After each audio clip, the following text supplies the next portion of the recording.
Thanks for joining me on episode 883 of the Inspired Stewardship Podcast. Hey guys, this is Matt Ham from Uprint. I want to encourage you to find your own journey to living your life's calling. And one way to be inspired to do that is to listen to the Inspired Stewardship Podcast with my friend, Scott Mader. See, all of these myths boil down to taking the attitude of, it's something I can't do anything about. And the minute you abdicate your ability to do anything about it, you've automatically become less productive than you might like. And the best number one way to overcome these is to simply recognize that you have more control than you might think. Welcome and thank you for joining us on the Inspired Stewardship Podcast.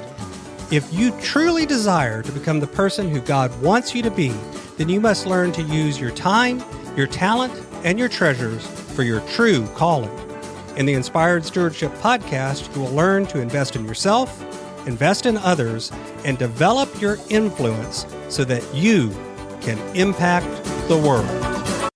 In today's episode about investing in others by stewarding your time, I talk with you about 10 of the top myths about time. I also talk about why understanding how you buy into these myths really matters when it comes to your productivity. And I also share some tips on what you can do to overcome them. As we talk about stewarding your time, wouldn't it be great if you could support this podcast and do it without just taking too long? Turns out you can. All you have to do is use inspiredstewardship.com/Amazon when you're ready to make a purchase via Amazon, and a small commission will come back to support the show just that quick. If you enjoy the show when you are ready to buy from Amazon, just use inspiredstewardship.com/Amazon. So today I wanted to talk about some of the top 10 myths or beliefs that we have about time and time management and how these affect your productivity. So let me go through the 10 first, and in the spirit of a countdown list, I'm going to start with number 10. The first myth is the idea that you need to just get more efficient. In other words, you need to get more stuff done in less time. It's about getting it done quicker. The second one is that you need to finish one thing before you start another, that you should only get one thing done and then work on the next. The third is that you just need to find the one perfect system that works in all cases. The seventh is that you are more efficient if you don't take breaks during the day. And the sixth is very similar. You're more efficient if you sleep less and just cram more work into the day. The fifth is the myth that you have no control over your time or your calendar because you're not the boss or you're not the one in control of it. The fourth is that you just need better tools. If you can find the right app or the right calendar, it will fix everything. And the third is that there are opportunities out there that you just can't say no to. The second myth is the one that says that I am already doing the best I can to manage my time.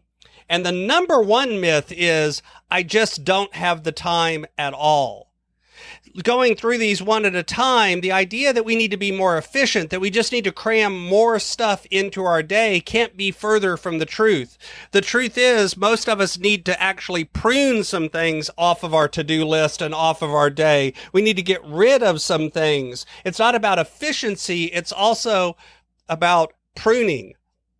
And if you aren't pruning tasks, then you'll never really be fully productive.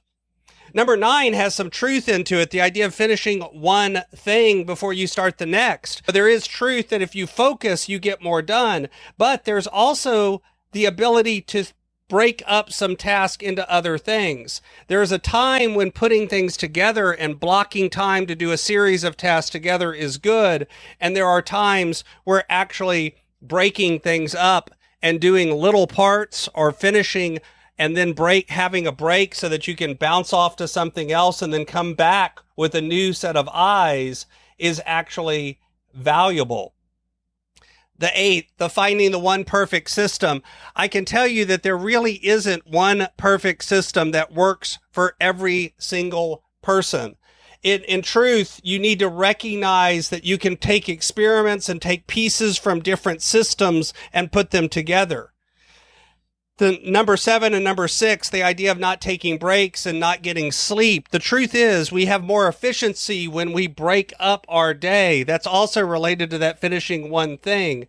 The ability to break your task and have breaks and take time off and get rest and take naps and get sleep are very valuable for actually getting enough things done.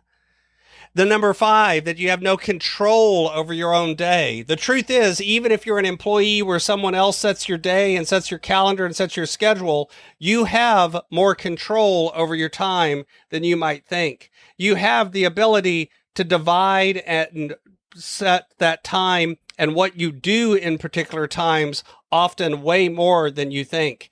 Even in people that are in like sales jobs where they're responding to requests that are coming in, I've taught them to actually gain more control over their time by blocking time and doing other things. Which brings us to number 4, the idea of having better tools. Like the one perfect system, there is no one tool. There's no one journal. There's no one app. There's no one tool that is perfect for everyone and will dial in and make everything work. Instead, it's about developing a suite of systems and experimenting and trying different things.